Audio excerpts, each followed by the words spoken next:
Proclamação do Evangelho de Jesus Cristo segundo Marcos. Naquele tempo, os discípulos estavam a caminho, subindo para Jerusalém. Jesus ia na frente. Os discípulos estavam espantados, e aqueles que iam atrás estavam com medo. Jesus chamou de novo os 12 à parte e começou a dizer-lhes o que estava para acontecer com ele. Eis que estamos subindo para Jerusalém, e o Filho do Homem vai ser entregue aos sumos sacerdotes e aos doutores da lei. Eles o condenarão à morte e o entregarão aos pagãos. Vão zombar dele, cuspir nele, vão torturá-lo e matá-lo, e depois de 3 dias ele ressuscitará. Tiago e João, filhos de Zebedeu, foram a Jesus e lhe disseram: Mestre, queremos que faças por nós o que vamos pedir. Ele perguntou: O que quereis que eu vos faça? Eles responderam: Deixa-nos sentar um à tua direita e outro à tua esquerda, quando estivermos na tua glória. Jesus então lhes disse: Vós não sabeis o que pedis. Por acaso podeis beber o cálice que eu vou beber? Podeis ser batizado com o batismo com o que eu vou ser batizado? Eles responderam: Podemos. E ele lhes disse: Vós bebereis o cálice que eu vou beber, e sereis batizado com o batismo com que eu devo ser batizado. Mas não depende de mim conceder o lugar à minha direita ou à minha esquerda. É para aqueles a quem foi reservado. Quando os outros 10 discípulos ouviram isso, indignaram-se com Tiago e João. Jesus os chamou e disse: Vós sabeis que os chefes das nações as oprimem e os grandes as tiranizam. Mas entre vós não deve ser assim. Quem quiser ser grande, seja vosso servo, e quem quiser ser o primeiro, seja o escravo de todos. Porque o Filho do Homem não veio para ser servido, mas para servir e dar a sua vida como resgate para muitos. Palavra da salvação. Glória a vós, Senhor. Nós que estamos nesta 8ª semana do Tempo Comum, estamos acompanhando na primeira leitura São Pedro na sua primeira exortação, na sua primeira carta destinada aos cristãos, aonde o objetivo de São Pedro é justamente despertar cada um de nós para o amor que Cristo tem por nós, o amor que Cristo tem por cada um de nós. E aí então ele começa a dizer: olha, vocês hoje possuem uma vida nova, mas não qualquer vida nova. Uma vida nova que foi justamente garantida a cada um de nós, dada a cada um de nós, através de um sacrifício. E não qualquer sacrifício. O sacrifício de Jesus Cristo, a vítima perfeita, o Cordeiro perfeito.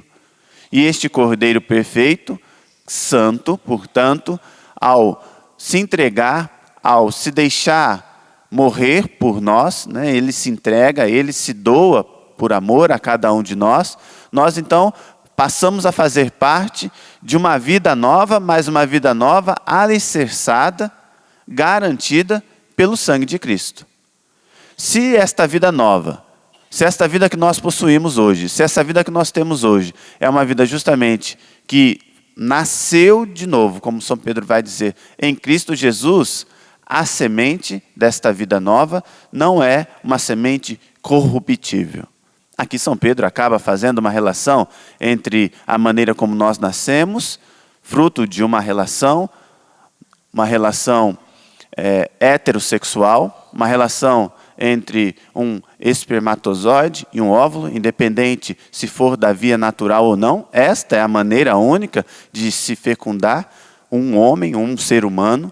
Então, nós que nascemos desta relação, no tempo daquele tempo, não tinha medicina como tem hoje, então ele está falando de uma relação sexual. Nós que nascemos de uma relação que é corruptível, porque todos nós vamos perecer um dia, nós então temos, por isso, o ímpeto, a concupiscência, a tendência a pecar.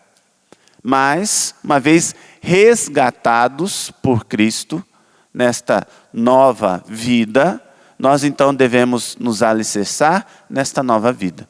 E aí então São Pedro vai dizer para cada um de nós, pedindo, portanto, o seu agir, a maneira de se manifestar, de caminhar, o seu proceder tem que ser de acordo com esta vida nova, portanto, buscando a santidade. Buscando, acima de tudo, cumprir aquilo que é a vontade do Pai, para que um dia, então, nós, juntos, no reino dos céus, vamos sim, viver a alegria eterna, a felicidade verdadeira, a salvação que nos é garantida.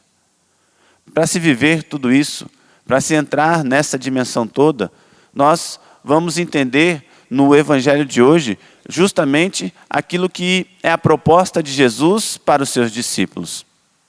O Evangelho de hoje ele está no capítulo 10 de São Marcos, que nós já viemos acompanhando dentro da Santa Missa durante a semana.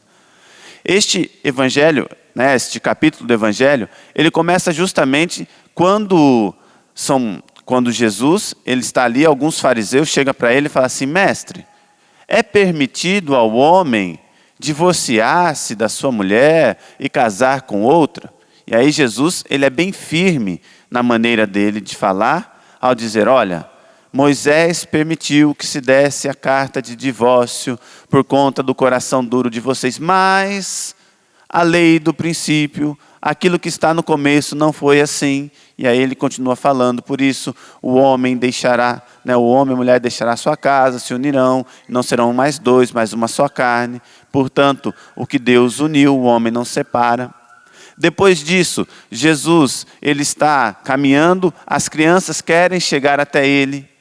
Os discípulos começam a impedir, e isso não é porque eles eram mal, mas é porque era a cultura da época, onde a criança, até os 12 anos, ela não tinha valor nenhum.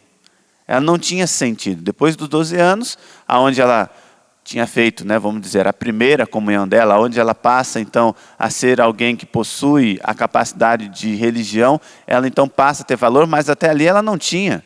E Jesus atrai aqueles que são excluídos ainda mais, diz, olha, vocês têm que ser igual a essas crianças. Portanto, Jesus ele vai consertando ali o anúncio e para encerrar, antes da leitura que foi feita hoje, do pedaço, do trecho que foi feito hoje, ele fala justamente daquela passagem do rico. O Evangelho vai falar que o rico chega até Jesus e fala assim, bom mestre, o que devo fazer para possuir a vida eterna? E Jesus fala assim para ele, olha, observa os mandamentos. E ele fala assim, olha, isso eu já tenho observado desde a minha juventude. Portanto, aquele homem era um homem que cumpria os preceitos, aquele jovem. Era um homem bom. E aí Jesus olha para ele, e é bonito o que o Evangelho vai dizer. Jesus olhou para ele com amor e disse, só uma coisa te falta. Vende tudo, dá aos pobres, e depois vem e segue-me, e terás um tesouro no céu. Os discípulos ficam espantados. Falam assim, mas então quer dizer que ninguém pode se salvar, no decorrer do Evangelho. E aí Jesus fala, olha, para o homem isto é impossível, mas para Deus nada é impossível. Porque eu fiz toda esta introdução, para vocês entenderem o contexto do Evangelho de hoje. Vai dizer que os discípulos estavam calados, vai dizer que mais alguns que estavam ali atrás de Jesus estavam com medo. Por conta de tudo isso, eles estavam compreendendo, na verdade, que o seguimento de Jesus, que seguir Jesus, não era algo fácil. Não era algo que, qualquer um, vamos fazer de qualquer jeito, não. Pelo contrário, era seguir o mandamento natural, não os quereres humanos, como aconteceu desde o começo, e Moisés teve que mudar por causa do coração dos homens. Era justamente acolher aqueles que eram desprezados, mas mais do que isso, era viver segundo a inocência, a pureza que existia dentro do coração daquelas crianças. Era deixar tudo que era material e colocar Jesus em primeiro lugar. Portanto, os discípulos compreenderam muito bem o ensinamento de Jesus. E aí, quando eles chegam para Jesus, porque Jesus chama eles à parte, e Jesus então vai continuar. Se Jesus estivesse nos dias de hoje, e por conta desta passagem, nós falássemos assim, olha, ele é um motivador, tem esses pregadores motivacionais, que fazem palestras motivacionais, Jesus ele já estava descartado de primeira, porque ele chega, ao invés de tentar alegrar o coração deles, não, vamos lá, mas vocês vão ver que vai tudo dar certo. Ele fala assim, olha, chegando em Jerusalém, o Filho do Homem, ele vai ser preso, vão zombar dele, vão cuspir nele, ele vai ser condenado, ainda vai ser morto. Em termos de motivação, Jesus, olha, nesse contexto, era nota 0. Mas Jesus era um homem comprometido com a verdade. Ele não poderia deixar que os seus discípulos, quando viessem esses acontecimentos, eles se dispersassem. Porque justamente o fato de Jesus, depois no finalzinho ele fala, mas no terceiro dia ele ressuscitará. Para dar a entender aos discípulos que falam assim, olha, não vai ser segundo aos homens. Não vai ser segundo a razão, o entendimento do ser humano, ao contrário. Tudo tem que acontecer segundo a vontade do Pai. Tudo tem que acontecer segundo aquilo que o Pai já programou, segundo aquilo que o Pai já preparou, e assim a gente caminhar. Tanto que depois ele chega para Tiago e João e fala assim, olha, conceder o lugar à minha direita ou à minha esquerda, não compete a mim. Isso compete ao Pai.